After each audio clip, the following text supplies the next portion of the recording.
사도행전 14장 19절 유대인들이 안디옥과 이고니온에서 와서 무리를 초인하여 돌로 바울을 쳐서 죽은 줄로 알고 성 밖에 끌어내치니라. 제자들이 둘러섰을 때에 바울이 일어나 성에 들어갔다가 이튿날 바나바와 함께 더베로 가서 복음을 그 성에 전하여 많은 사람을 제자로 삼고 루스드라와 이고니온과 안디옥으로 돌아가서 제자들의 마음을 굳게 하여 이 믿음에 거하라 권하고, 또 우리가 하나님 나라에 들어가려면 많은 환난을 겪어야 할 것이라 하고, 각 교회에서 장로들을 택하여 금식 기도하며 저희를 그 믿은 바 주께 부탁하고, 비시디아 가운데로 지나가서 밤빌리아에 이르러 돌을 버가에서 전하고 아달리아로 내려가서 거기서 배 타고 안디옥에 이르니, 이곳은 두 사도의 이룬 그 일을 위하여 전에 하나님의 은혜에 부탁하던 곳이라. 이르러 교회를 모아 하나님이 함께 행하신 모든 일과 이방인들에게 믿음의 문을 여신 것을 고하고 제자들과 함께 오래 있으니라. 기도하시겠습니다. 오늘도 하나님의 은혜를 구합니다. 사도 바울이 성령의 인도하심을 따라 행하였던 1차 전도여행의 전체 모습을 오늘 살피고자 하오니, 저의 마음을 열어서 하나님께서 전해주시고자 하는 가르침 각자의 마음 속에 심어주시고, 그 말씀에 따라 저희의 생각과 인생의 목적 바꾸어가는 자 될 수 있도록 인도하여 주옵소서. 예수님의 이름으로 기도 올립니다. 아멘.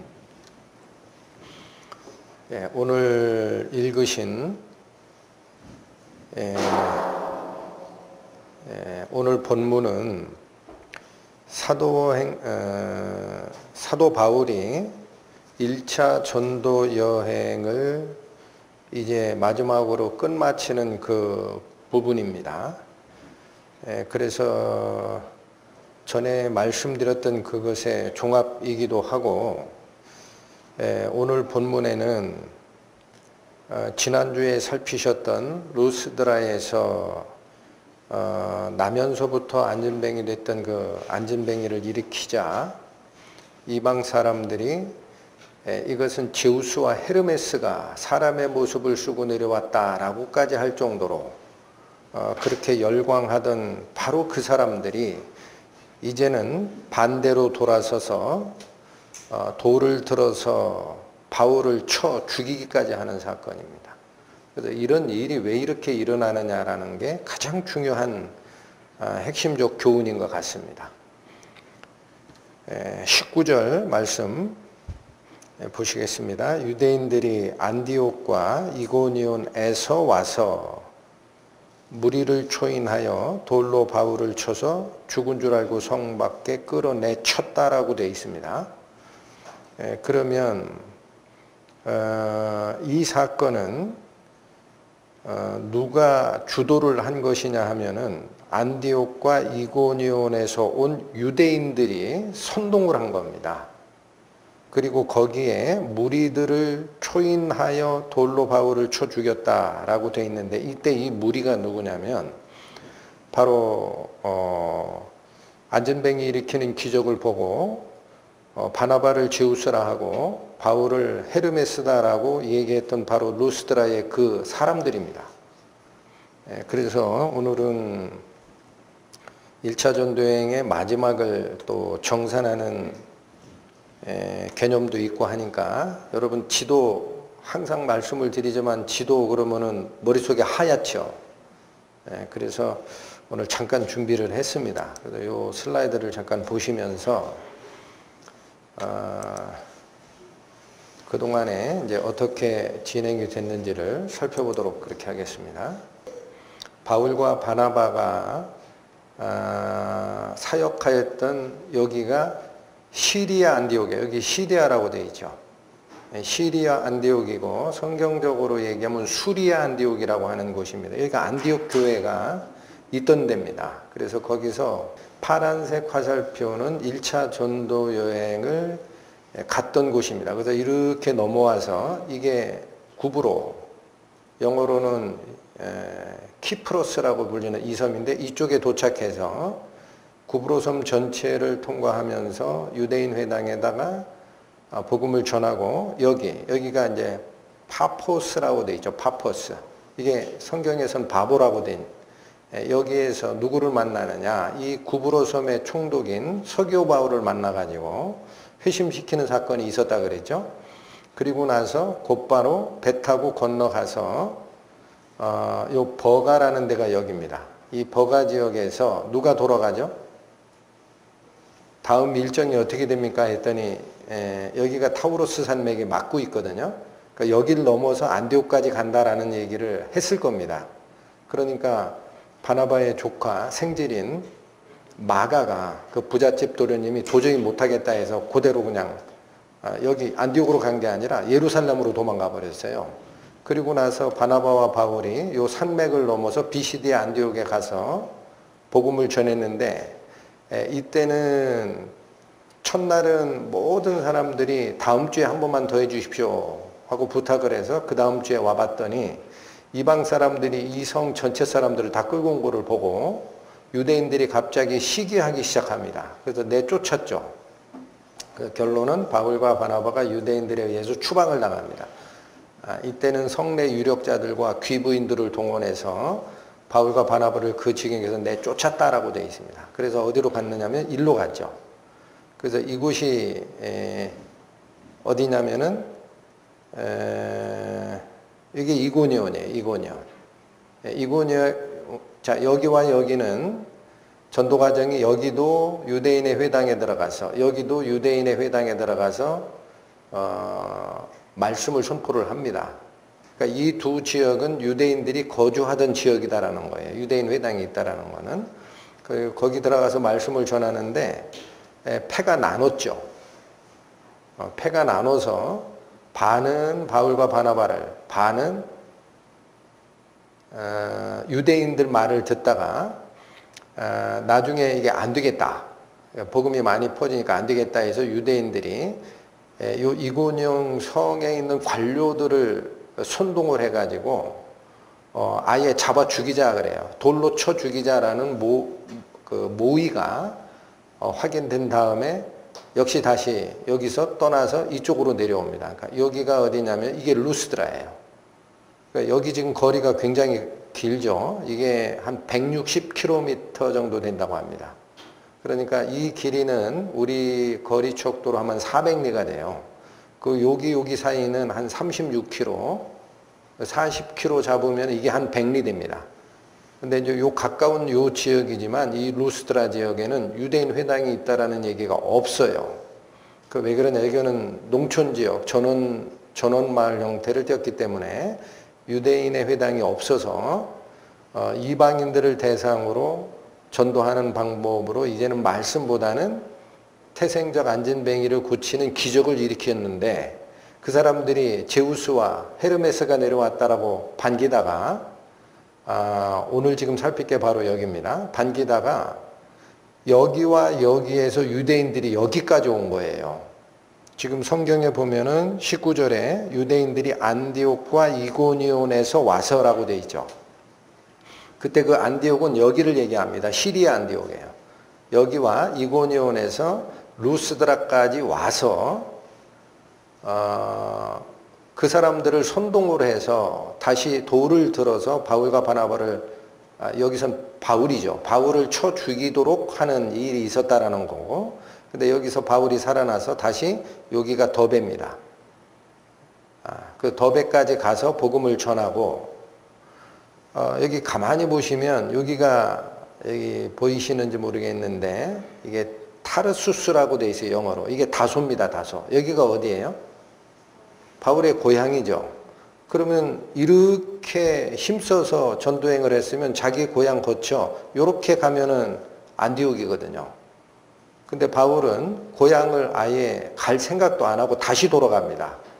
다시 돌아서 이 복음을 전했던 이곳의 성도들에게 환난을 겪어도 요동하지 말거라 라고 부탁하고 장로들을 딱 세웁니다. 이게 장로라는 거는 사도 바울은 선교사로 갔던 거니까 자기가 떠나고 나면 말씀을 전할 책임자가 필요하거든요. 그래서 각각 전하고 내려와서 여기 버가 있죠. 여기서도 여러분 여기 키프로스 섬에 서교 바울 복음 회심한 다음에 여기 급히 가는 모습에서 버가가 사실은 여기 비시디 안디옥보다 인구가 더 많은 도시라고 그래요. 이 산맥 넘어서 있는 이 지역보다 여기가. 근데 거기서는 그냥 통과했다고 나오거든요.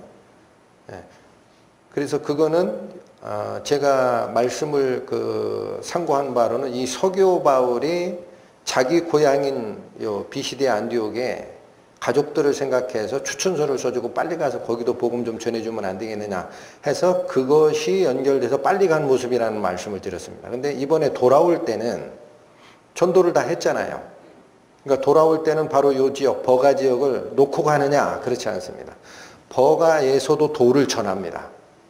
돌아오는 거죠. 그러니까 사도 바울이 이 위험한 길을 다시 돌아오겠다라는 것은 제가 보기에 두 가지 의미가 있어요. 하나는 나를 핍박했던 유대인들이 돌로 쳐 죽이도록 선동했던 유대인들이 여기 제자들을 그냥 두지 않을 거다라는 거예요. 쫓아가서 다시 마음을 굳게 하고 믿음 안에 거하라라는 부탁도 주고 각 이 지역교회에 장로도 세우고 또 여기 지나갔던 이 버가 지역에 복음을 마저 전해야 되죠. 그리고 나서 요 옆에 이달리아라고 되어 있는 여기가 항구 도시거든요. 여기 가서 배 타고 돌아왔다라는 얘기입니다. 그러니까 이 지도를 사도 바울의 1차 전도 여행을 포괄하는 지도이기 때문에 머릿속에 잘 담아 두시고 오늘 말씀을 들으시면 될 것 같습니다.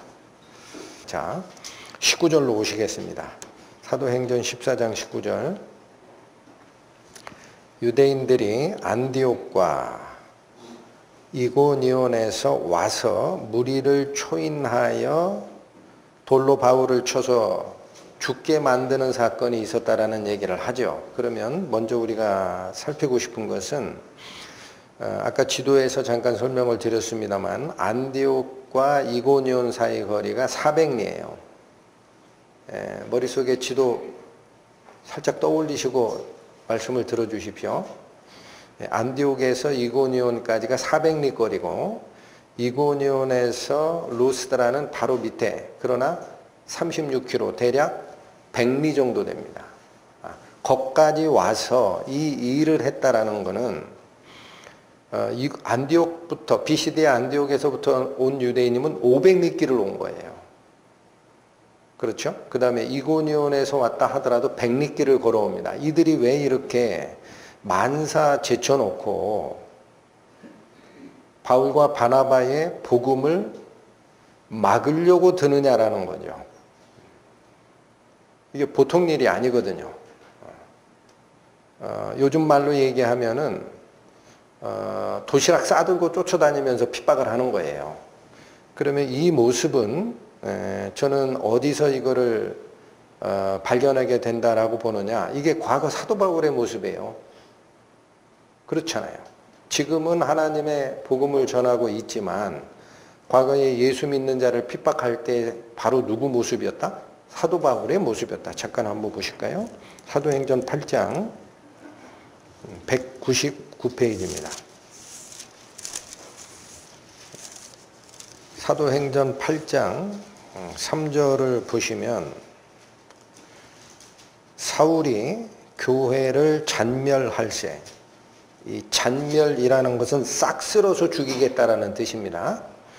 잔멸할세 각 집에 들어가 남녀를 끌어다가 옥에 넘기니라. 어디까지 가서 잡아와요? 가정집까지 들어갑니다. 가정집. 저 집이 예수쟁이 있다라는 말만 들리면 그 다음에 9장 1절, 2절을 보시면 사울이 주의 제자들을 대하여 여전히 위협과 살기가 등등하여 대제사장에게 가서 다메섹 여러 회당에 갈 공문을 청하니, 여기 공문은 체포영장이에요. 공문을 청하니 이는 만일 그 돌을 좇는 사람을 만나면 물은남녀하고 결박하여 예루살렘으로 잡아오려 함이라. 어디까지 쫓아가요? 이 사도 바울 마찬가지입니다. 만사 제쳐놓고 도시락 싸들고 대제사장들이 요구한 것도 아닌데 자기가 쫓아가서 대제사장들에게 예수 믿는 자 잡아가도 좋다라는 체포영장, 그게 공문이거든요. 그거 써달라 해가지고 어디까지 갑니까? 다메섹까지 쫓아가잖아요. 이게 누가 했던 모습이냐? 바로 오늘 돌 맞아 죽었다 살아나는 사도 바울의 옛날 모습이라는 거죠.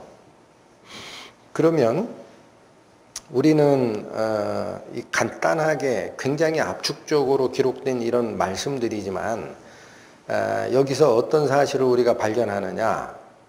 하나님을 섬긴다고 열심을 내는 것이 다가 아니다라는 거예요.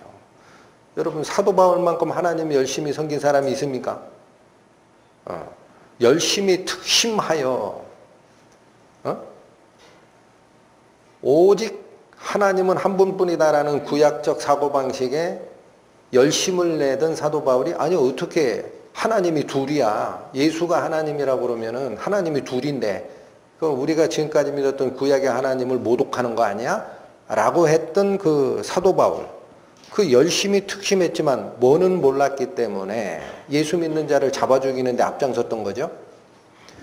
구약의 하나님은 아는데 그 하나님의 뜻을 이 땅에 은혜로서 실현하기 위하여 왔다 가신 예수라는 사람은 몰랐던 거예요. 그러니까 여러분, 우리 지금 시대를 살고 있는 우리들도 이 교훈에 꼭 신경을 써야 됩니다. 하나님을 믿는다라는 그 마음은 가상해요. 하나님이 이쁘게 보신다고. 그러나 그 열정만 가지고는 진리 속으로 못 들어가는 거예요. 뭐를 이해를 못하면? 그리스도의 은혜. 바로 그 그리스도의 은혜를 받아들이지 않고 그걸 배척했던 사람들은 오늘과 같은 모습의 핍박자로 쓴다라는 거고, 다시 되돌아가 보면 과거에 사도 바울이 교회를 핍박하고 잔멸하고 했던 모습과 똑같다라는 거예요. 그럼 그런 모습은 성경에서 뭐라고 얘기하느냐? 하나님의 심판을 자초하는 일이다라는 거예요. 하나님의 은혜를 배반하는 일이기 때문에. 자, 19절 하반절에 보면 그들이 와서 무슨 일을 했느냐? 무리를 초인하여 돌로 바울을 치게 만듭니다. 여기서도요, 우리 성경에서 초인하다라는 이것이 한자로 번역이 되어 있습니다. 그래서 이거는 이제 어떻게 읽으면은 사람들을 끌어다가라는 뜻이 될 수도 있어요. 우리 머릿속에서 생각하는 개념이. 그러면 비시디의 안디옥과 이고니온에서 오는 유대인들이 그 지역에 있는 사람들을 끌고 왔다라는 뜻으로 이해하기가 쉽거든요, 이게. 근데 이 헬라어 원문에 들어가 보면 그 뜻이 아닙니다. 이 번역이 조금 잘못되어 있어요. 초인하여라는 이 말은 원래 뜻은 설득하여라는 거예요. 설득하고 선동해서 루스드라에 있는 그 사람들을 설득하고 선동해서 돌로 바울을 치도록 만들었다라는 거예요. 이 모습은 어디서 나왔던 거죠? 이고니온에서도 나왔었죠. 이고니온에서도. 거기 보면 이고니온에서 있었던 일이 14장 2절인데, 그러나 순종치 아니하는 유대인들이 이방인들의 마음을 어떻게 하여? 선동하여. 그대로 와서 하는 거예요. 그리고 나서 돌로 쳐 죽이도록 했다라는 거는, 여러분, 돌로 쳐 죽이는 것은 이거는 유대교적 신성모독죄에 대한 처벌법입니다. 구약에 기록되어 있는 것대로. 이방인의 처벌법보다는. 그러니까 이 두 말을 통해서 우리가 알 수 있는 거는 비시디아 안디옥과 이고니온에서부터 500리길을 걸어왔던 유대인들이 다른 행동대원들을 끌고 온 게 아니라 자기들이 와서 루스드라에 있는 사람들을 말로 설득했다라는 거예요. 너희들이 지금 듣고 있는 바울의 설교가 잘못된 걸 왜 모르느냐. 이렇게 말로 설득해서 이것은 유대교적으로 신성 모독에 해당하는 자다. 그들이 제우스다, 헤르메스다라는 걸 부인했지 않냐. 그리고 뭐라고 얘기하디? 그랬더니 아니 하나님을 얘기하더라. 이게. 그래 그게 그 하나님이 우리 구약에 기록된 하나님인데 이 하나님의 신성을 모독하는 행위를 한 것이다라는 거죠. 그래서 그러면 그 자를 어떻게 해야 됩니까? 했더니 너희가 받지 않을 뿐만 아니라 하나님의 저주에 너희도 잘못하면 들어가니까 바로 이 신성 모독죄는 너희 손을 들어서 돌로 쳐 죽이는 것으로 나는 그 피에서 깨끗하다라는 걸 입증해야 하느니라 라고 설득했을 거다라는 거예요. 그러니까 분위기가 완전히 달라지죠. 그러면 이고니온과 안디옥 쪽에서 왔던 유대인들이 사도 바울이 돌 맞아 죽을 만한 자다라는 이유를 뭐라고 설득했겠느냐? 여긴 안 나옵니다. 그냥 설득해서라고만 돼 있어요. 그러나 우리는 제가 조금 전에 도시락 싸들고 다니면서 생계 다 제껴놓고 쫓아다니면서 500리길을 와서 예수 믿는 자를 핍박하는 이 모습은 누구랑 닮아있다라고 했죠? 과거의 사도 바울 모습이에요. 그럼 과거의 사도 바울이 왜 그렇게 핍박했느냐면 그건 딱 두 가지였습니다. 원래는 하나지만 하나가 뭐예요? 유일하신 하나님 한 분이라는 거예요. 근데 예수가 와서 자기가 하나님이라고 하니 그러면 우리가 믿던 하나님은 유일신 한 분인데 예수가 얘기하는 거는 두 사람 하나님, 두 분 하나님을 섬기라는 얘기밖에 더 되냐? 그거는 신성 모독이다. 그렇다면 예수가 하는 말대로 하나님께서 보내신 예수라는 말을 그거를 우리가 받아내면 괜찮지만 그걸 받아들이자니 그것도 증거가 없다라는 거예요. 왜 증거가 없어요? 예수가 하나님의 아들로 왔으면 어떻게 나무에 달려 죽었냐? 성경에 기록이 뭐라고 되어 있느냐? 나무에 달린 자마다 저주를 받은 자다 해서 그러면 와서 저주받은 자가 어떻게 하나님 아들이야?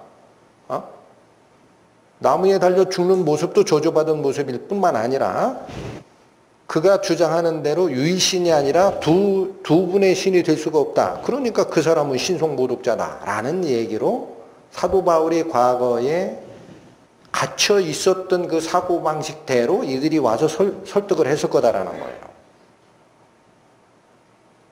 그러니까 그렇다면 그 루스드라에 있는 그 이방 사람들은 바로 앞에 나면서부터 안전뱅이 된 자를 일으키는 기적을 보고 바나바와 바울을 뭘로 떠받들라고 그랬어요? 제우스와 헤르메스라 그랬어요.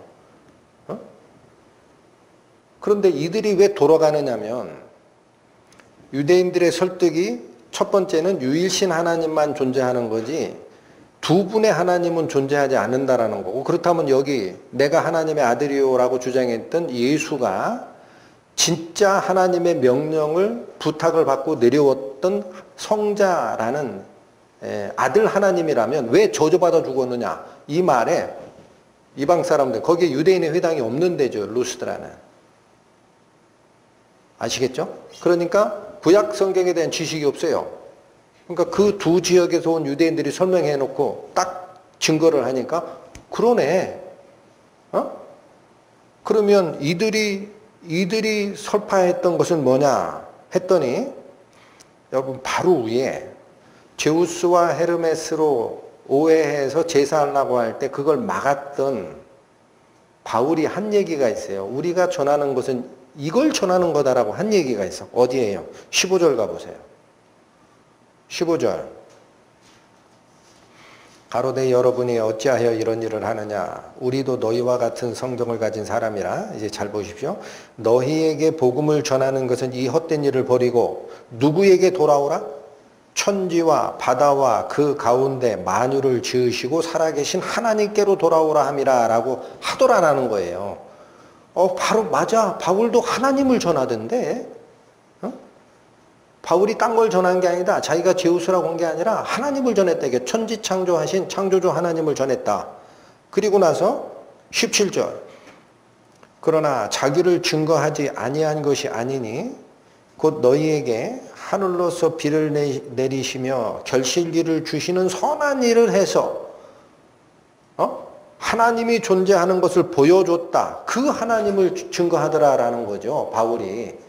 그런데 당신 말을 들어보니까 바로 천지창조하신 하나님, 살아계신 하나님, 또 비를 내리시고 열매를 맺게 하시는 은혜를 주시는 하나님, 그분은 딱 한 분이고,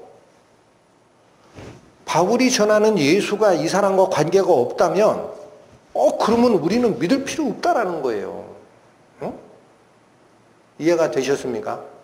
유대인들의 설득 내용이 추정에 추정을 거쳐서 쫓아 올라가면 이 말에 루스드라 사람들은 그 사람은 제우스도 아니고 헤르메스도 아니다. 우리가 섬기는 신이 아니다. 그건 그들이 얘기했던 거고. 그럼 그들이 전한 것은 바로 천지창조하신 하나님, 살아계신 하나님, 자연을 비를 내리시고 열매를 맺게 하시는 은혜의 하나님을 전했는데, 그게 맞다고 하더라도 예수가 그 하나님하고 아무 관계가 없다 그러면 우리가 그들을 믿을 필요가 없지 않느냐 하고 돌아선 거예요.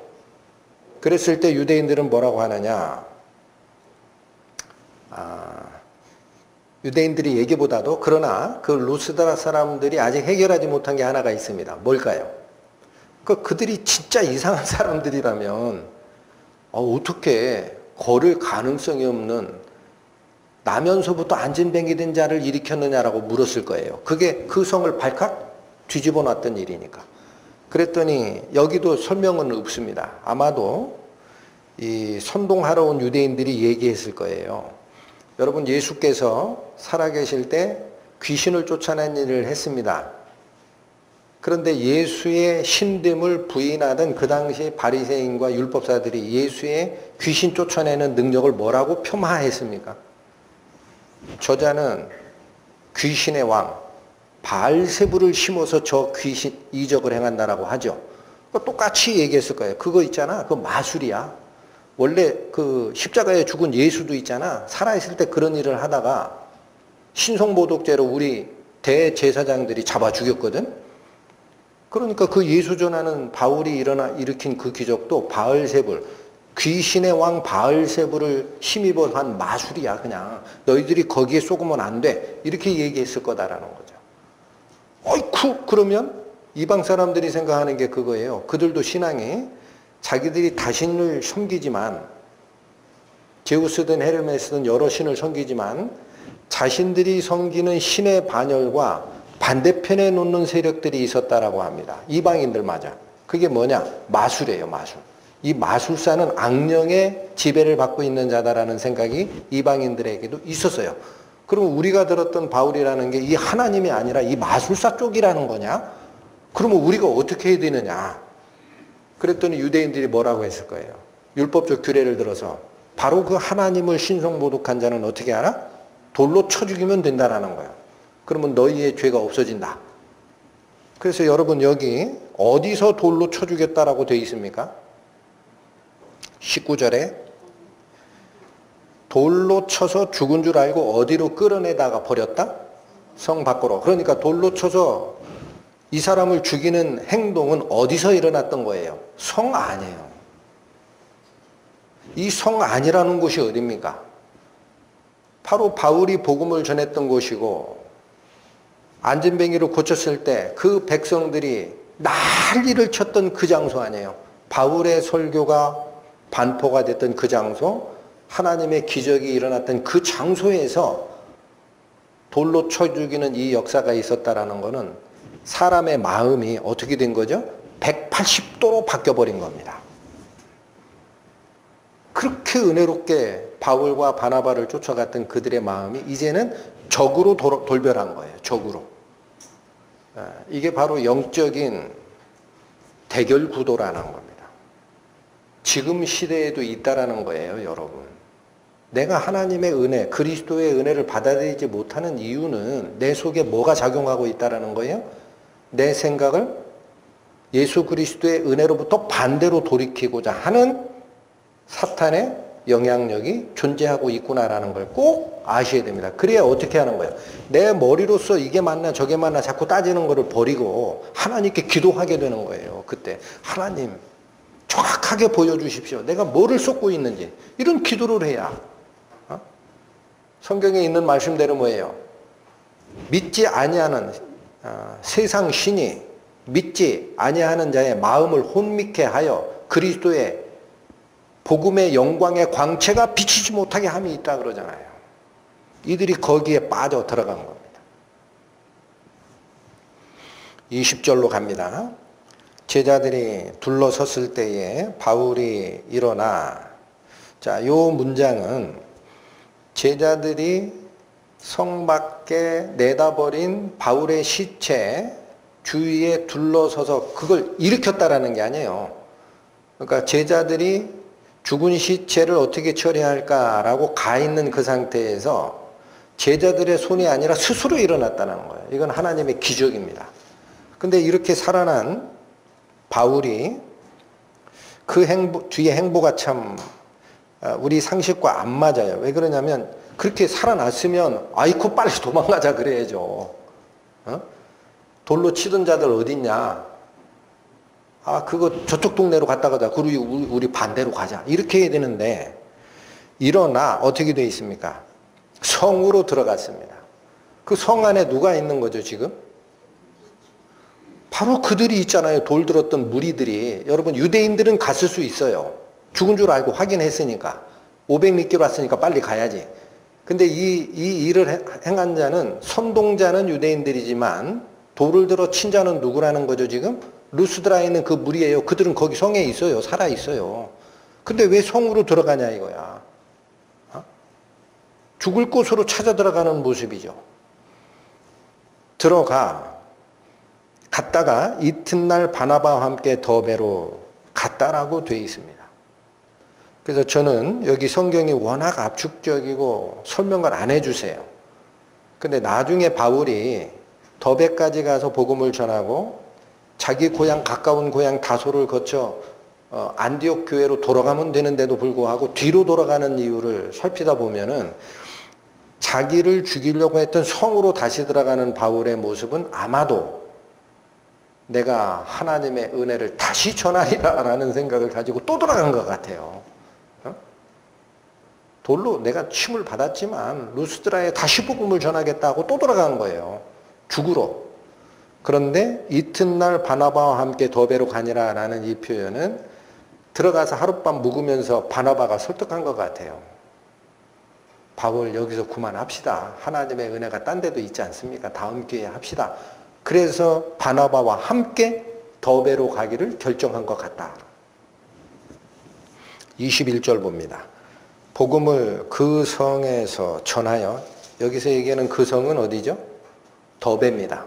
더베로 간 뒤의 행로예요. 복음을 더베에서 전하여 많은 사람을 제자로 삼았다라고 되어 있습니다. 그러니까 죽었다가 살아난 루스드라에서 옮겨간 더베에서 복음의 역사가 엄청 활발하게 일어난 거예요.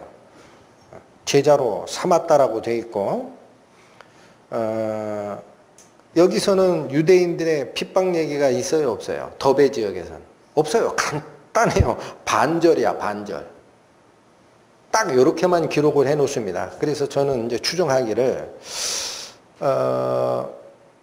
아까 500리길을 멀지 않다, 마다하지 않고 도시락 싸들고 와서 핍박에 참여했던 유대인들이 왜 더베까지는 안 갔을까? 이거죠. 아마도 루스드라에서 돌로 쳐서 바울의 시체를 성 밖에 처리하는 것을 확인했던 유대인들은 바울이 죽었다고 확신하고 돌아간 거예요.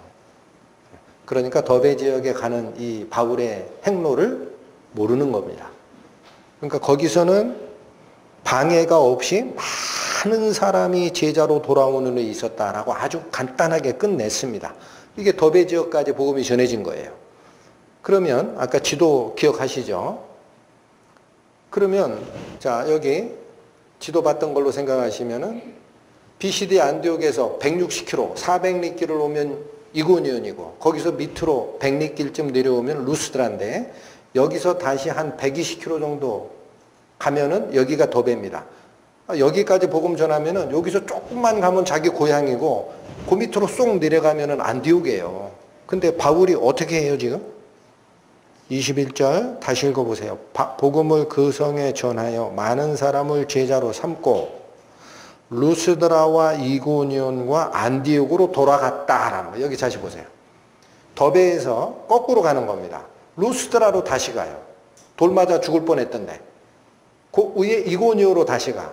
다시 비시디아 안디옥으로 되돌아서 이렇게 행로를 잡았다라는 거예요. 이게 쉬운 얘기입니까? 여러분, 루스드라는 방금 전에 자기가 죽을 뻔했던데요. 거기 왜 가요? 에? 믿을 사람 안 믿을 사람이 일단 다 정해졌는데, 그리고 그 위에 이고니온과 더 멀리 비시디 안디옥을 가면은 거긴 누가 있어요?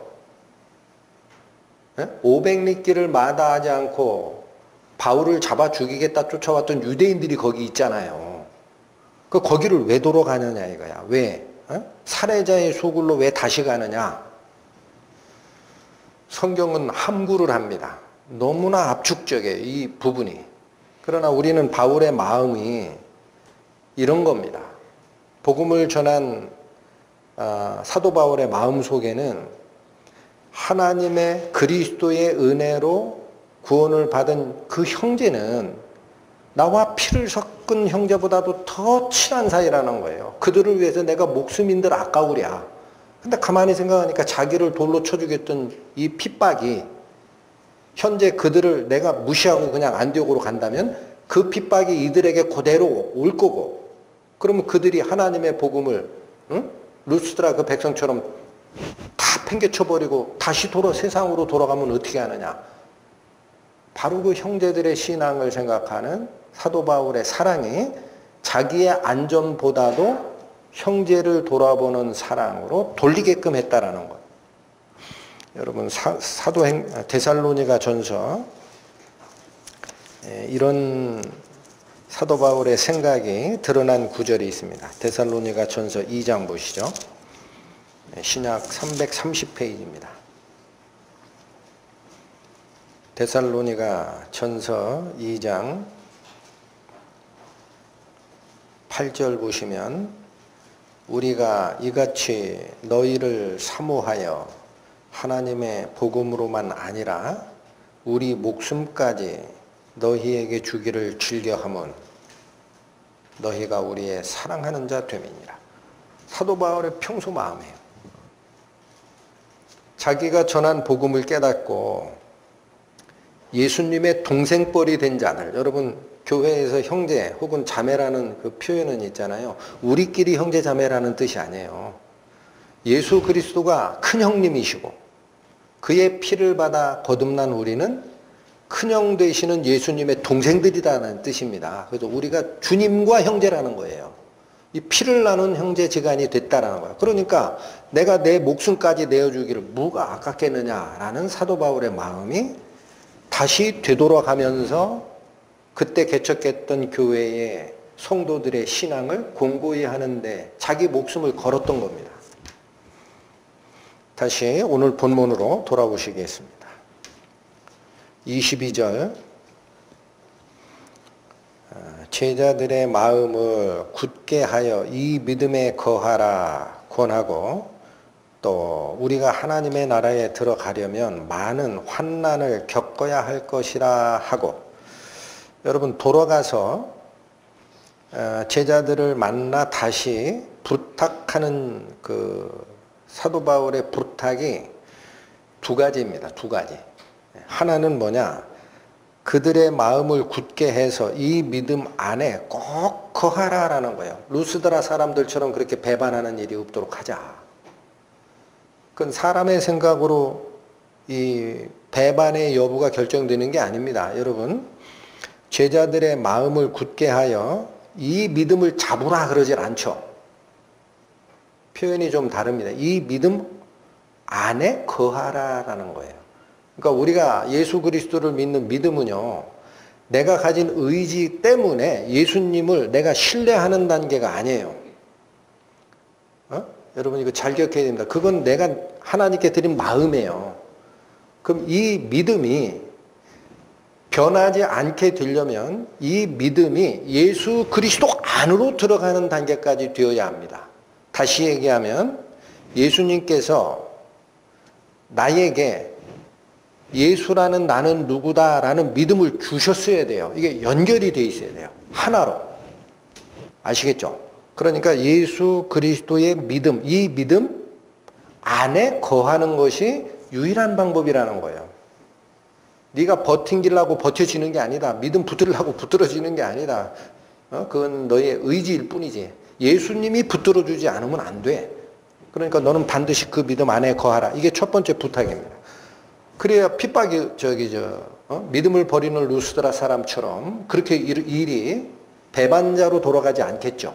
이게 첫 번째 부탁이고, 자 여기 또 하나가 있어요. 하나님의 나라에 들어가려면 이게 무슨 뜻이에요? 지금 육신을 쓰고 이 세상에 살고 있잖아요. 그러니까 아직은 하나님 나라에 들어간 게 아니에요. 기다리고 있는 거지. 그런데 죽어 하나님 나라에 들어가려고 하는 이 목적지가, 이 생의 목적지가 있다면 쭉 가다가 이 하나님 나라에 들어가는 이 경로에서는 이라는 뜻입니다. 인생 나그네 길, 이 중간 과정에서는 뭐가 있어야 된다? 많은 환난 겪어야 할 것이라. 여러분 이게 어떻게 보면 사실은 하나님을 믿고 거듭난 우리 성도들의 가치관의 문제고 자기 결정의 문제입니다. 우리는 어떻게 생각하기 쉬우냐면 복음을 들었다라는 거죠. 그럼 복음이 무슨 뜻이냐? 복된 소식 아니냐? 그럼 나한테 복 주겠다는 얘기구나. 맞죠? 그러니까 예수 그리스도를 믿으면 복 받는 줄 알아요. 무슨 복? 물질적인 복. 세상에서 구원받은 자가 남부럽지 않게 좀 살아야지. 응? 세상 사람들에게 뒤처져가지고 찌질하게 그 밑에서 그렇게 살아야 되겠냐? 이렇게 생각을 하기 쉽다라는 거예요. 그런데 여기 뭐라고 얘기해? 이 복음의 핵심인 하나님 나라에 들어가는 인생 여정에서는 그러한 복이 주어진다. 반대다.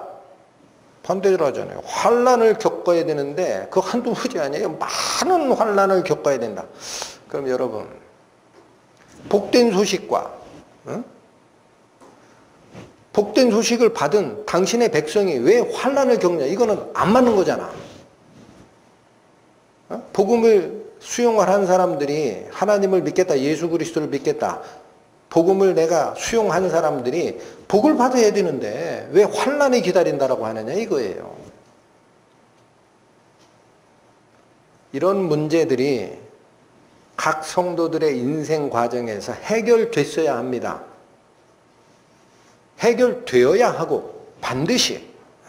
그렇지 않으면 문의는 그리스도인처럼 살지만 교인일 뿐이에요. 처치 고어. 교회 다니는 사람이야.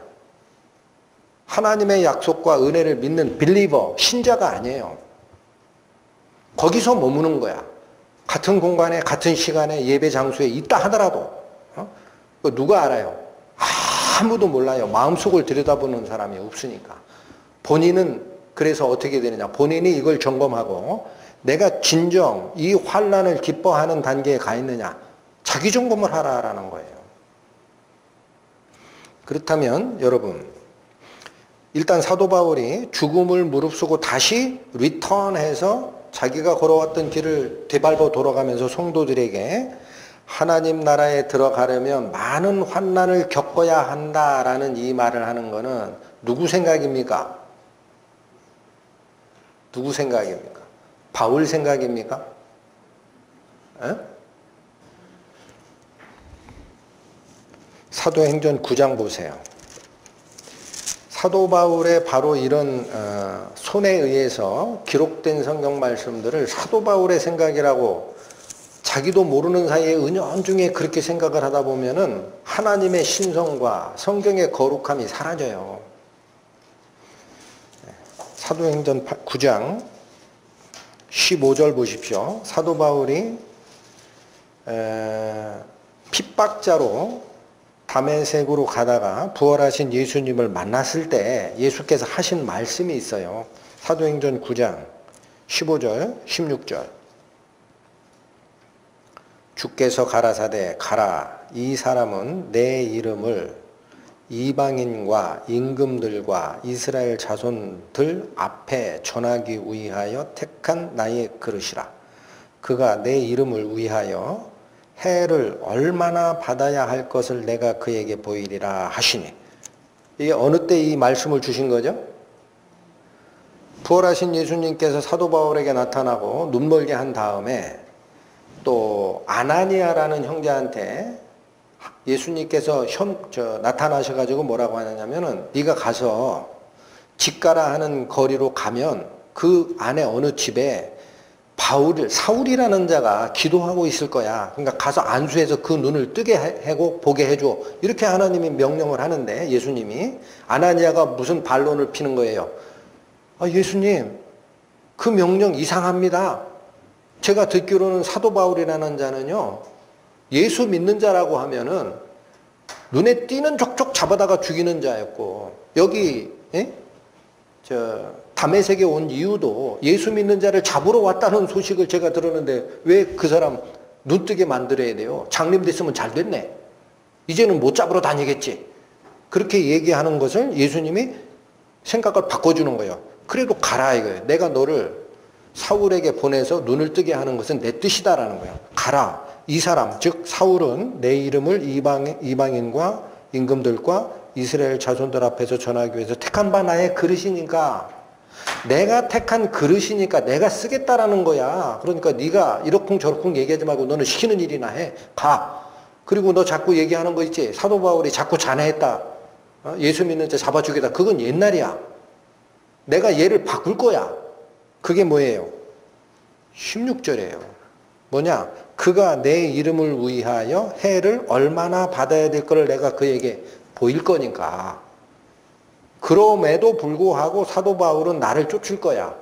그러니까 네가 판단하는 예수를 믿는 자를 박해하던 그 사울은 이제부터는 없어. 그 얘기예요. 예수님께서 사도 바울에게 뭐를 보여주시겠다 그랬어요? 이제 예수 믿는 사도가 됐으니까 앞으로 복 받을 거야. 그거 보여주시겠다고 했어요? 예? 그거 복 받는 거 보여주시겠다고? 아니잖아요. 반대지.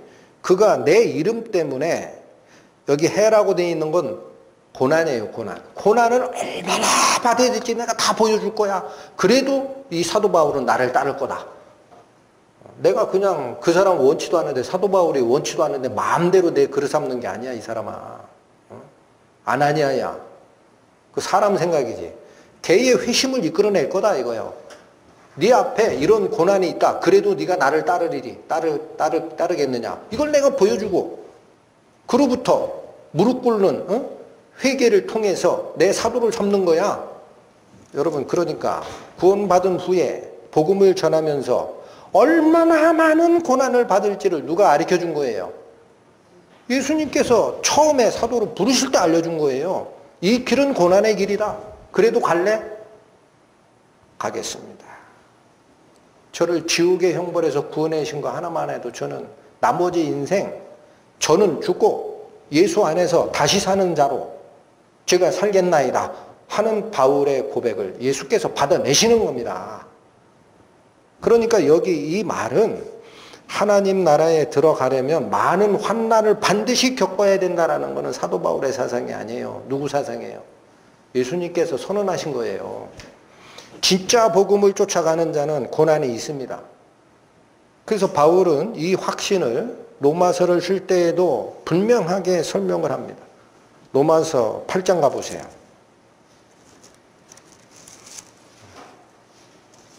신약 249페이지 로마서 8장 17절 18절. 여러분 이 말씀을 오늘 딴 거 다 잊어먹어도 있죠. 이거 꼭 좀 기억하고 가십시오. 제가 부탁드립니다. 그게 없으면은 구원받은 후에 인생이 하나도 안 바뀌게 사는 거예요. 여러분 로마서 8장 17, 18절 보십시오. 16절부터 읽을게요. 성령이 친히 우리 영으로 더불어 우리가 하나님의 자녀인 것을 증거하시나니 여러분 이런 증거가 내 안에 없다 그러면은 처치 고어 교인입니다. 그 사람은 신자라고 안 해요. 성령의 증거가 친히 있어야 됩니다. 내 속에 17절 자녀이면 또한 후사 곧 하나님의 후사요. 여기 후사라는 말도 한자적 표현이에요. 그거 뭐예요? 아들이라는 거예요. 아들이 뭐예요? 상속자예요. 여러분 임금께서 후사가 없으시다 이런 말씀 드라마 속에서 들어보셨죠? 임금의 후사가 없으시다. 그게 아들이 없다는 뜻이에요. 근데 이 후사라는 뜻은 무슨 뜻이냐? 원래 헬라어로 가면은요, 상속자를 얘기하는 거예요. 상속자. 아버지의 가업을 이어가는 게 누구예요? 아들이죠. 그 상속자죠. 상속자로 바꿔 읽으세요. 그러면 이런 뜻이에요. 자녀이면 또한 상속자, 곧 하나님의 상속자요. 그 뒤가 중요합니다. 그리스도와 함께한 상속자라는 거예요. 여러분 이게 무슨 뜻이에요? 성령이 우리가 하나님의 자녀가 되는 것을 증거하는 단계에 가 있는 사람은 하나님의 아들인 예수님이 하나님의 상속자 아니냐? 맞죠? 그러면 성령으로 거듭난 이 형제들도 예수님과 동일하게 참여하는 함께하는 상속자라는 것이 공동상속자라는 거예요. 공동상속자. 공동상속자 반열에 들어간 거다라는 거예요. 구원받은 사람이. 어마어마하죠? 근데 여기서 끝나는 게 아니에요. 사람들은 이렇게 생각합니다. 아, 그래, 내가 물론 아직 하나님 나라에 들어가지 않았어. 육체를 쓰고 살고 있어. 그러나 나는 하나님의 아들, 상속자야. 라고 생각하고 뭐냐면 여기서 상속자의 혜택을 다 누리려고 그래요. 하나님 복 주세요. 내가 하나님 아들인데 왜 이 모양으로 삽니까? 돈 좀 주시고 성공 좀 하게 해주시고 우리 아들 성공 좀 하게 해주시고 이렇게 살라고 한다고. 사람 생각이. 그런데 희한하게도 이어지는 게 뭡니까? 함께한 상속자니 우리가 그와 함께 영광을 받기 위하여 모두 함께 받아야 된다? 자, 이게 인생길이라는 거예요. 하나님의 상속자가 됐다라는 증거는요. 여기서는 훈련 과정입니다. 인생은. 훈련 과정이기 때문에 여기서 그 하나님의 상속권을 누리는 게 아니에요. 그건 천국에 가서 누리는 거고 여기서는 뭐 해야 돼요? 훈련해야 돼요. 훈련. 훈련이 뭐야? 고난받는 거라는 거예요. 이해하셨어요? 18절 생각하건대 현재 고난은 장차 우리에게 나타날 영광과 좋게 비교할 수 없도다. 그러니까 이 세상에서 고난받는 거 가지고 찡얼대지 마라. 그 고난이 일이라면 하나님 나라에서 상속하는 영광은 백이고 천이고 만이야. 비교가 안 돼. 여러분 여기 중요한 게 있어요. 제가 그리스도와 함께한 후사니라는 이 말이 원래 헬라어를 쫓아가서 번역을 하면 그리스도와 공동상속자니라는 뜻이다 그랬죠. 그럼 여러분 이 함께한이라는 이 뜻이 17절 후반에 고난도 함께 받아야 될 것이니라의 그 함께입니다. 그러니까 무슨 뜻이에요? 상속자가 공동상속자로 참여하게 돼 있는 사람은요. 예수님이 받은 고난도 공동으로 쫓아들어가서 받는 운명에 처해졌다라는 뜻이에요. 아, 상속자는 공동상속자인데 환난은 예수님만 받아. 아, 그건 공동으로 하지 말고 각자 갑시다. 그렇게 살 거예요? 어디 성경에 그렇게 돼 있냐고. 정신이 버쩍 들지 않습니까? 공동상속자면 모두 같이 공동으로 겪는 거다. 예수님이 겪었던 그 길, 고난 같이 겪는 거다. 그러나 걱정하지 마라. 감당할 시험 이외에 너희에게 허락하는 게 없고 내가 성령께서 도와주리라. 나를 의지하라. 그리고 이 니들이 겪는 살아가는 과정에 이 고난 있잖아. 그거 일이라면 위에 가서 훈련받고 위에 가서 받아야 될 하나님의 영광의 상속은 있잖아. 네가 생각할 수 없는 크기야. 만이고 10만이고 100만이고 비교가 안 돼. 그 얘기 하신 거 아닙니까? 그런데 왜 구원받고 나서 하나님의 고난, 그리스도의 고난에 참여하는 걸 기뻐하지 않고 복이 나한테 안 왔다. 옆에 사람, 성공한 사람 부러워하고 그런 시각으로 사냐고요. 예? 왜 그렇게 사냐 이거야, 그리스도인이. 바울처럼 살아야 되지 않겠습니까? 죽으면 죽으리라. 내 인생 거듭난 이후에는 하나님의 복음을 위해서 살리라. 이렇게 살아야 되지 않아. 이게 공동상속자고, 공동 뭐예요? 고난받는 자예요. 함께 상속하는 자, 함께 고난받는 자. 바울만 이래요? 그럼 바울 신학이라고 하지. 바울만 아주 독특한 인간이다, 그 사람은. 그렇게 얘기를 할 수 있죠. 아닙니다. 12사도들 대표들 다 그렇게 얘기해요. 베드로 보세요, 베드로. 베드로전서 4장.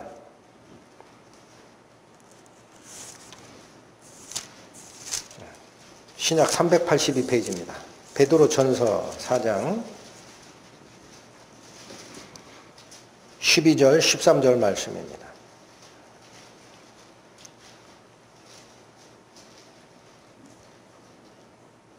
사랑하는 자들아, 너희를 시련하려고 오는 불시험을 이상한 일 당하는 것 같이 이상히 여기지 말고 오직 너희가 그리스도의 고난에 참여하는 것으로 어떻게 하라?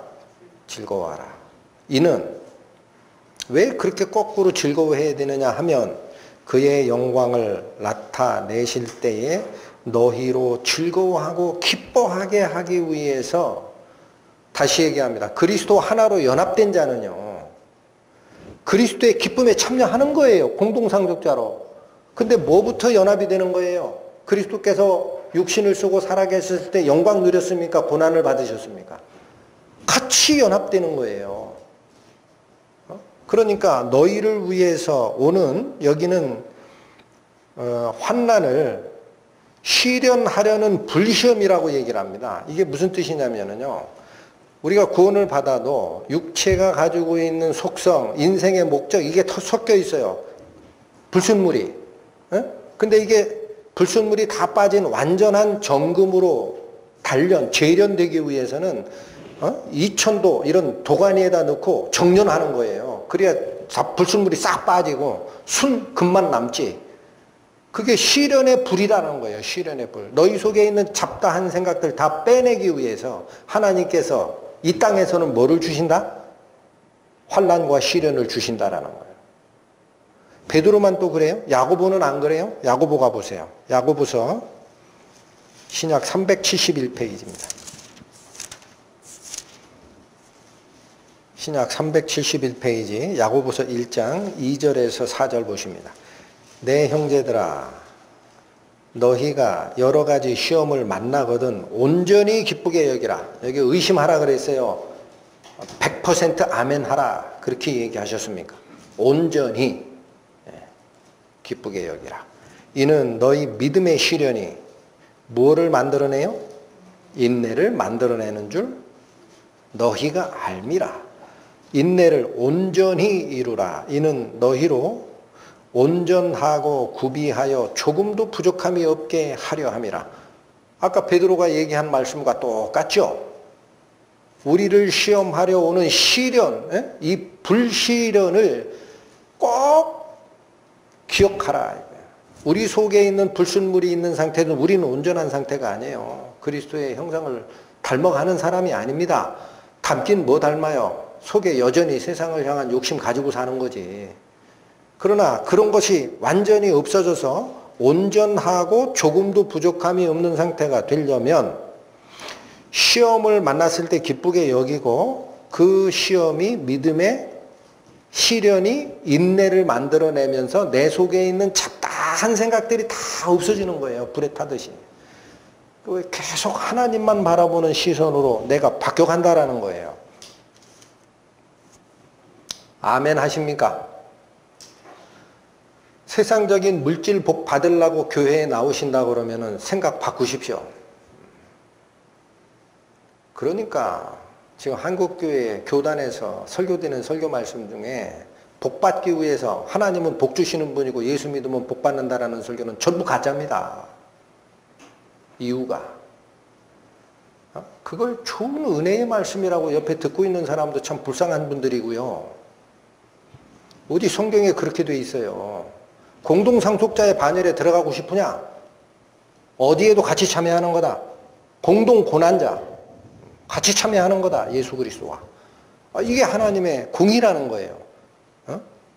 고난을 받는 너희에게는 은혜로 보답하시는 게 하나님의 공의고, 이 세상에서 물질적 축복을 누리는 자에겐 심판으로 보답하는 것이 하나님의 공의다 얘기하시잖아요. 이런 가치관의 변화가 없는 상태에서 어떻게 신앙생활을 합니까?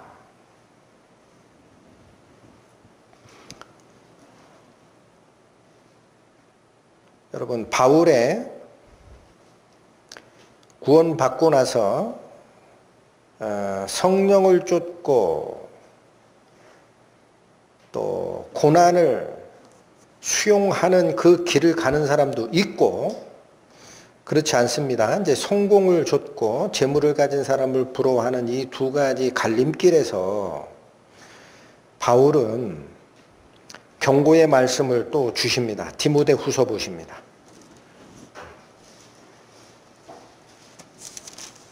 디모데후서 1장, 신약 343페이지입니다. 디모데후서 1장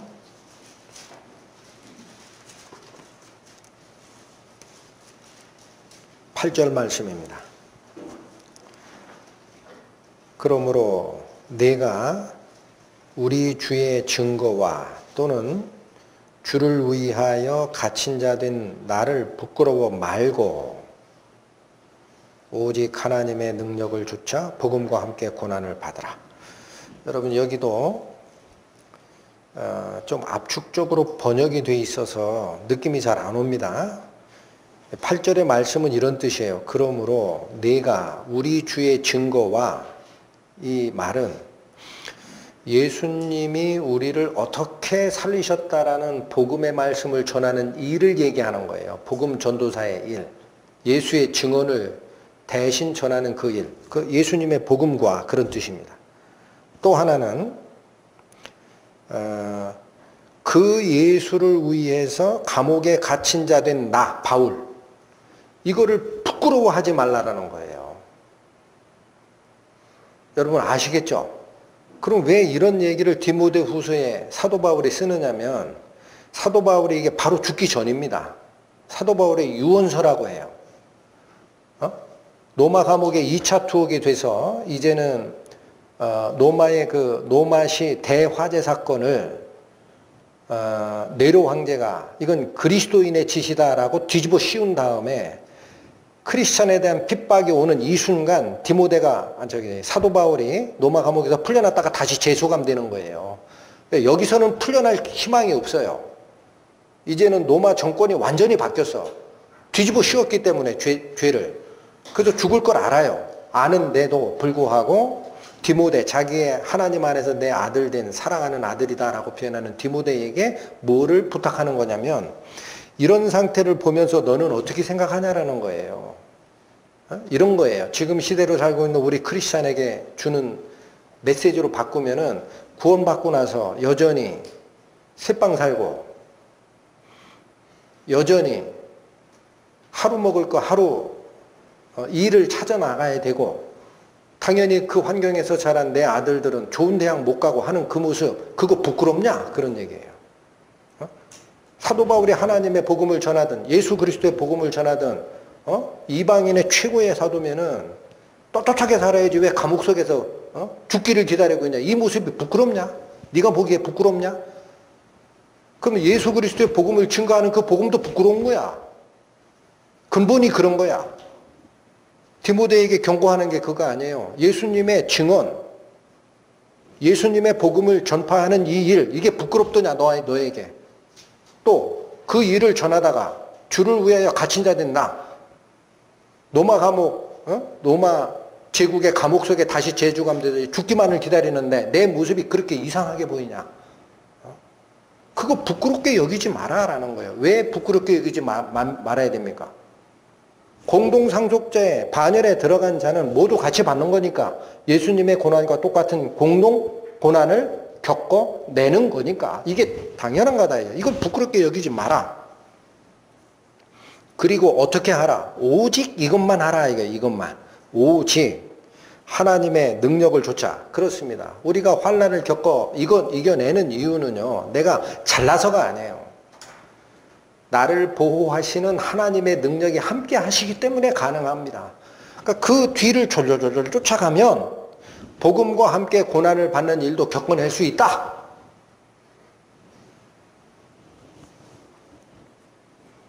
그러니까 우리 구원받은 성도 여러분들은 구원받은 후에 사는 인생의 시각을 완전히 뜯어 고치셔야 됩니다. 이제는 뭐밖에 없어요? 복은 어디서 받는 거예요? 상속자가 된 다음에 받는 거라고요. 상속자가 된 다음에. 여기서는 뭐 하는 거예요? 지옥으로 끌려 들어가는 인생들을 구원하기 위해서 그리스도의 군사로서 훈련받고 고난받고 예수님의 본을 쫓아서 이분이 무슨 고난을 가지고 우리에게 복음을 전하셨구나. 그거 계속 경험해서 쫓아가는 당신의 제자로 사는 거예요. 그 가치관이 확실히 정립되지 않으면 구원 받고 나서도 뭐를 쫓아가요? 성공을 쫓아가고 돈을 쫓아가고 연세 드신 분들은 자녀의 성공을 위해서 기도하고 이런 엉뚱한 일을 해야 되는 거다 이거예요.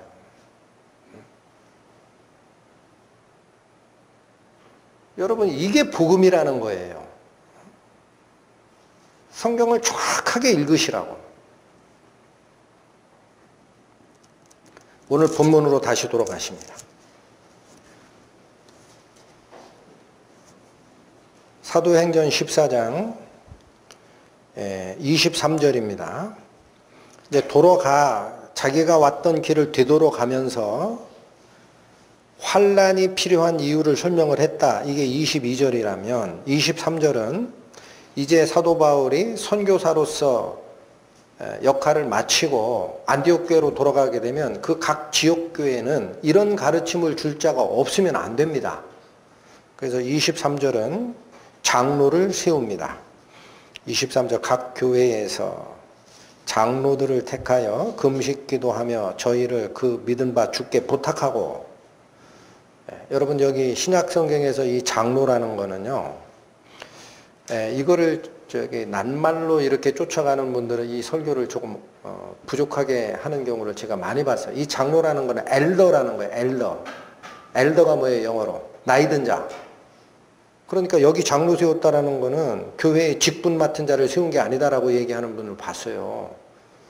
아니 물론 장로라는 개념이 출애굽할 때 애굽에 있는 장로라는 표현이 있고 출애굽 후에도 장로들을 이런 표현이 있습니다.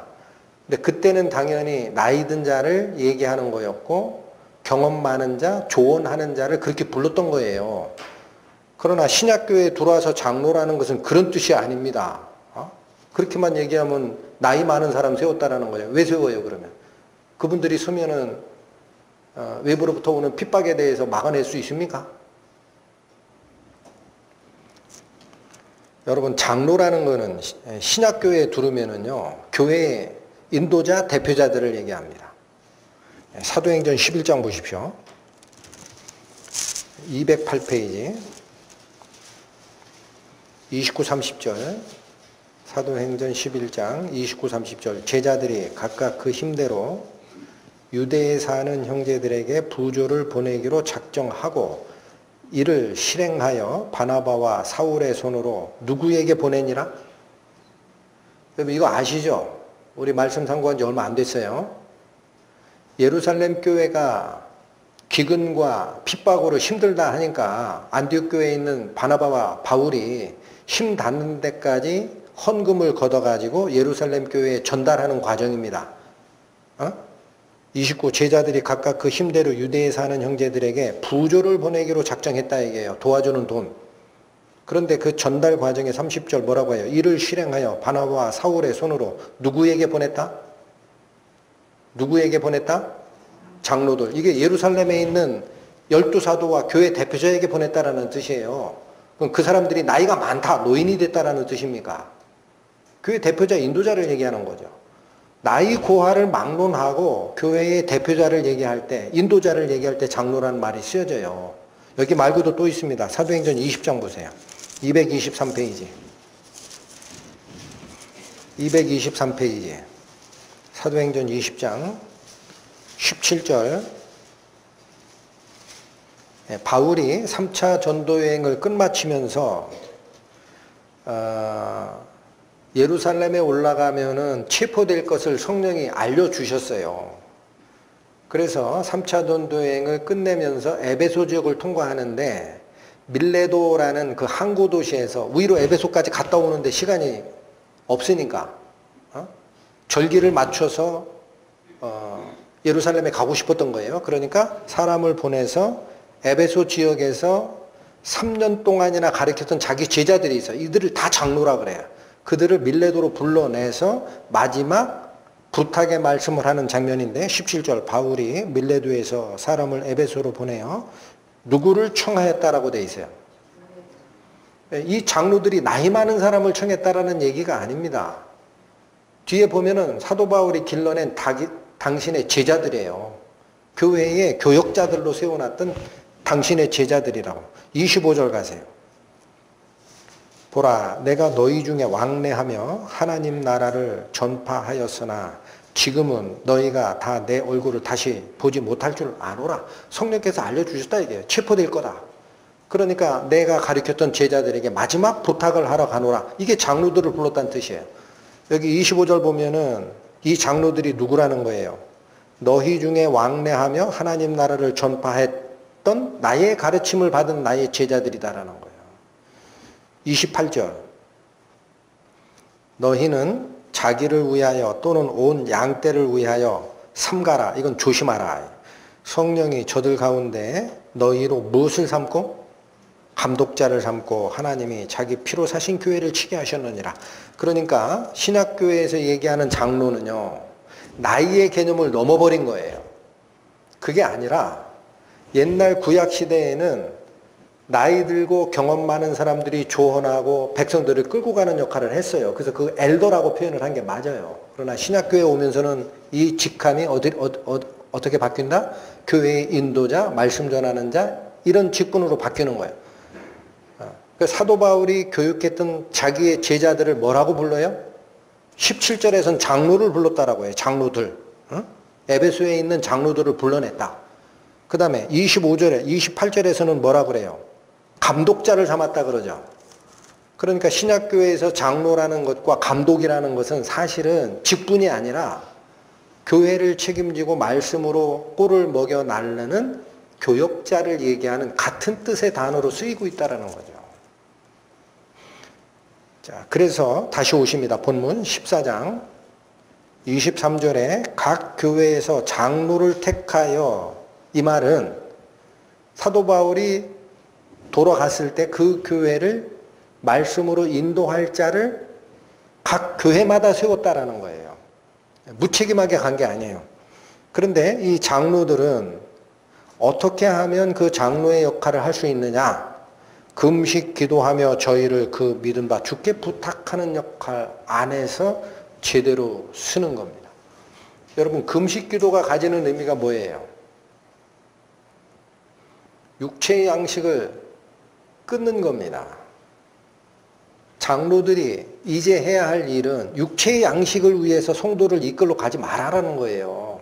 세상의 복락을 위해서 성도들을 말씀을 전하지 마라. 그거 끊은 상태에서 근본적인 생명이 어디에 있는가? 아, 영의 하나님, 하나님이 우리에게 주신 영적 생명이구나. 이걸 전하는 역할로 그들이 설 수 있도록 금식기도 했다라는 거예요. 그리고 누구에게 부탁했어요? 주님께 부탁하고 가는 거예요. 주님, 지금 우리가 세운 이 지역교회 대표자들에게 하나님의 말씀을 열어주시고 하나님의 능력으로 보호하여 주시고 그 믿음이 흔들리지 않게끔 이들을 잡아주소서라고 장로를 세워놓고 부탁 기도를 하고 가는 겁니다. 24절에서 26절은 이제 돌아오는 길입니다. 피시디아 가운데로 지나가서 밤빌리아에 이르러 도를 버가에서 전하고 아달리아로 내려가 거기서 배 타고 안디옥까지 갑니다. 아까 제가 지도 보여드렸죠. 예, 지도상으로 하면은 여기 더베에서 돌 맞아 죽을 뻔했던 루스드라로 가고 각 지역마다 장로들도 세우고 믿음에 굳게 서서 흔들리지 마라. 환난이 꼭 오는 거야 라는 얘기를 하고 가는 거예요. 그 다음에 위에 이고니온, 그 다음에 비시디아 안디옥, 그 다음에 이 비시디아라는 지방을 다 통과해서 밤빌리아 저 밑에 버가에 이르러서 그냥 지나가질 않아요. 뭐를 전하고? 도를 전하고 갑니다. 그 왜 그래요? 아까 말씀드렸죠. 처음에 구브로 섬에 서기오 바울 총독을 회심시키고 나서 성경에는 기록이 없으나 서기오 바울의 고향인 비시디아 안디옥에 추천장 써주면서 거기 가서 먼저 좀 전해주면 안 되겠냐 해서 급하게 가느라 버가는 통과했거든. 돌아올 때 그 지역은 복음 전한 적이 없으니까 바울이 그냥 갑니까? 거기서도 도를 마저 전하고 아탈리아라는 것은 항구 도시입니다. 거기 가서 배 타고 안디옥으로 돌아왔다라는 거예요. 그러니까 사도 바울은 어떤 경우라도 자기의 행로 중에 있는 복음이 필요한 지역을 그냥 지나치는 일은 하지 않았다라는 겁니다. 그게 복음 전도자의 사역 아니겠습니까? 27절 이르러 교회를 모아 하나님이 함께 행하신 모든 일과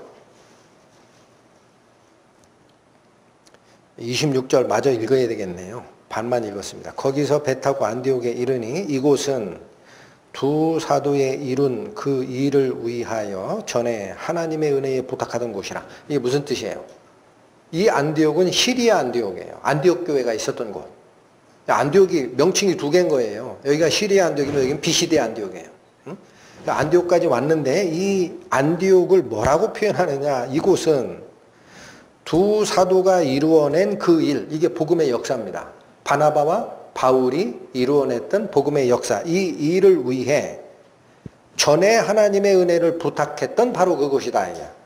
그러니까 바나바와 바울이 선교사로 지정이 되고 성령의 인도하심에 따라 이 둘을 따로 세우라 해서 파송할 때 그들이 금식 기도하고 보내니라라는 표현이 있죠.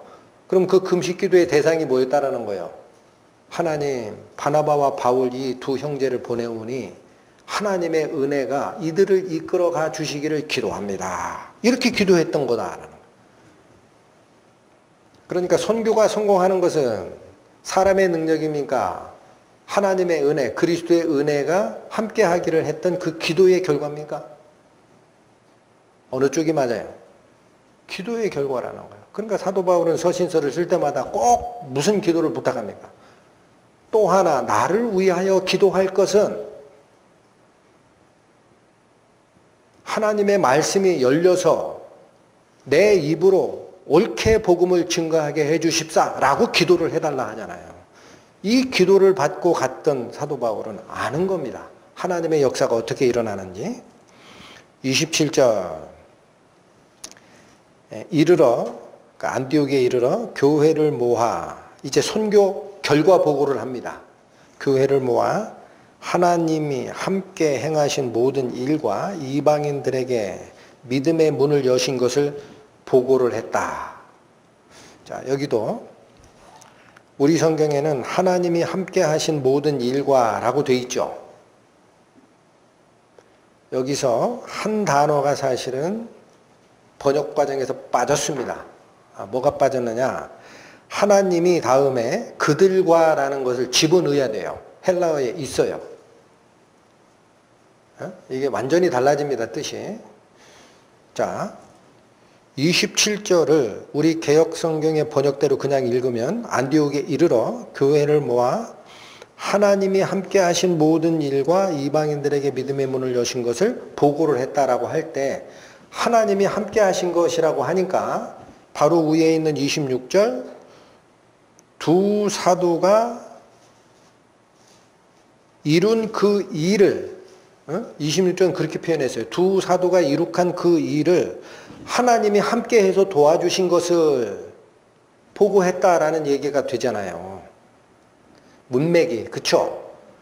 전혀 아니라는 거예요. 27절로 오면은 하나님이 그들과 함께 이룩하신 일을이라는 뜻이에요.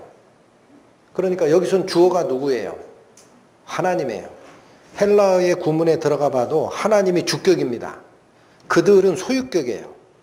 그럼 27절이 얘기하는 바가 분명해집니다. 복음의 역사는 사람이 주도가 되고 하나님이 도와주셔서 하는 게 아니고 하나님이 주도가 되고 사람들을 하나님께서 소유하셔서 끌고 다니면서 일을 하신 거라 이거예요. 복음은 하나님께서 하시는 거라는 거예요. 사람은 뭐로 쓰임받은 거예요?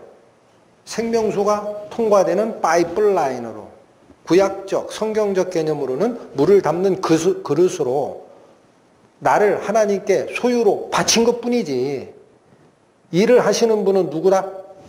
하나님이 하셨다라는 거예요. 하나님께서 그들을 소유하여 이룩해 내신 그 모든 일과 또 이방인에게 믿음의 문을 여신 것도 누가 여셨다? 여기 주어는 여전히 하나님이 주어예요. 헬라어 구문에서. 누가 문도 열고 누가 사역자들을 데리고 일을 하시는 거예요? 사람이 하는 게 아니다라는 거예요. 누가 하시는 거예요? 하나님이 하시는 거예요. 주어가. 그래서 사도 바울은 당신께서 쓰시는 서신서에 내가 12사도들 중 누구보다 더 많은 수고를 했다 그래요. 그런데 이 내가 행한 이 일은 내가 잘나서 한 게 아니고 하나님의 은혜가 나를 이끌어간 결과일 뿐이다 라고 얘기를 합니다. 여러분 고린도전서 15장 282페이지 보시죠. 고린도전서 15장 9절에서 10절을 보겠습니다. 찾으셨습니까? 예, 나는 사도 중에 지극히 작은 자라. 내가 하나님의 교회를 핍박하였으므로 사도라 칭함을 받기에 감당치 못할 자로다.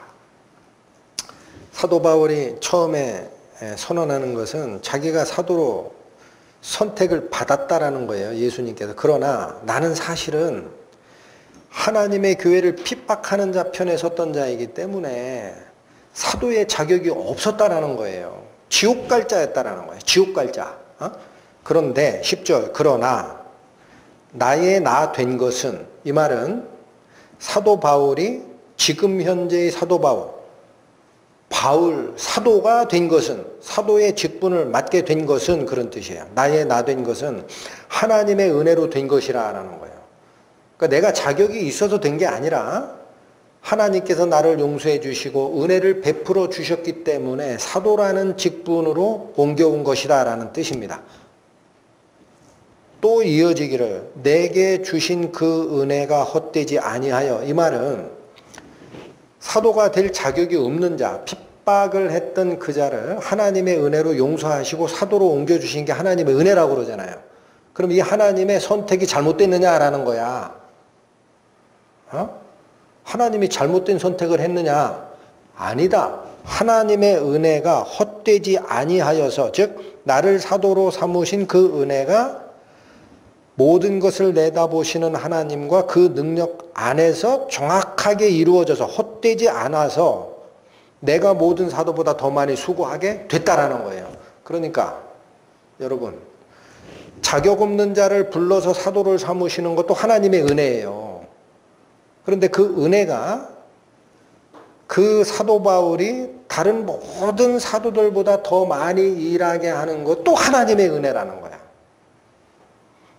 불러주시는 것도 은혜요, 행하게 하시는 것도 하나님의 은혜라는 거야. 그래서 이어지기를 뭐라고 합니까? 더 많이 수고하였으나, 자 이렇게 얘기하면은 그래, 하나님의 은혜에 힘입어서 사도 바울이 수고를 많이 했지 이렇게 생각한다고. 그러면 수고한 주체가 사도 바울이 되잖아. 그렇게 읽히는 걸 싫어하는 거예요. 사도 바울은 결코. 그래서 뭐라고 그래요? 내가 아니요. 그 수고한 것이 내가 아니에요. 내가 아니라는 거예요. 오직 뭐다? 나와 함께 하신 하나님의 은혜로라. 여러분, 우리가 구원을 받게 되는 것도 그렇고, 우리가 그 안에서 나의 가치관을 바꿔서 예수 그리스도와 공동상속자로 참여하는 게 너희야. 그렇다면 이 인생길을 살 때는 어떻게 사는 줄 알아? 예수님이 이 육신을 쓰고 살았던 인생에서 복 누리고 산 적 있냐? 새나 여우도 자기 굴이 있고 둥지가 있는데 인자는 머리 둘 곳이 없다라고 하셨잖아요. 그렇게 살았던 것처럼 너희도 똑같이 공동 고난받는 자로 사는 거야. 그러니까 이 고난은 너희들이 생각할 때 힘들다라고 느낄 수 있겠지만 이거는 장차 우리가 받을 공동상속자의 영광에 비하면은 비교가 안 되는 거야. 그러니까 감사하게 받아라. 바울도 얘기하고 베드로도 얘기하고 야고보도 얘기하시잖아요. 그래서 모든 게 뭐가 이끌어 가신 결과다? 하나님의 은혜가 이끌어 가신 결과야. 저는 오늘 이 사도 바울의 1차 전도여행을 마감하는 특히 루스드라 반역 사건 이후에 이 과정을 상고하면서 사람이 두 가지의 선택의 길을 갈 수 있구나라는 생각을 했습니다. 첫 번째 길은 사도 바울이 가는 은혜의 길이에요. 사도 바울은 주님의 은혜에 감동해서 사도 바울이 한 건 딱 하나밖에 없습니다. 여러분, 뭐라고 생각하세요? 사도 바울이 한 거. 다른 사람보다 다 수고한 건 자기가 한 게 아니라고 그러죠? 그럼 뭐 했어요? 헌신. 나 전체를 이제는 주님의 것입니다 하고 다 드린 거예요. 쓰십시오. 사도 바울이 한 것은 그 믿음이에요. 순종과 자기 전체를 내어드리는 결정. 이게 사도 바울이 너무나 은혜롭게 선택한 길이에요. 그러니까 나머지는 다 누가 이끌고 가십니까? 예수님께서. 믿으십니까? 생각 바꾸시고 은혜 주시고 굴하지 않는 용기 주시고 형제들을 향한 사랑 주시고 자기 목숨보다 저 사랑해서 다시 사지로 들어가잖아요. 그런 사도 바울의 길을 가느냐 아니면 루스드라 사람들의 길이 있어요. 루스드라 사람들. 처음에는 그들이 전하는 복음을 듣고 너무 좋아했어요.